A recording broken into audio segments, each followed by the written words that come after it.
রুচি নাই গো, রুচি নাই, আগের মতন চাবাইতে পারি না। 250 গ্রাম মুড়ি হুদা চাবাই খাই পালাইছি, এখন 1 কেজি খাইতে পারি, তাও রুচি নাই মুখটার ভিতরে। রুচি যে কবে ফেরত আইব, শ্বশুর বাড়ির যায় ভালো মন্দ খাইতেইব, খাইলে রুচি আসবো।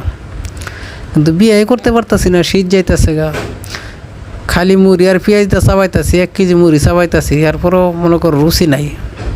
আর রুচি যদি থাকতো তাহলে 250 গ্রাম কোনো ব্যাপারই ছিল না।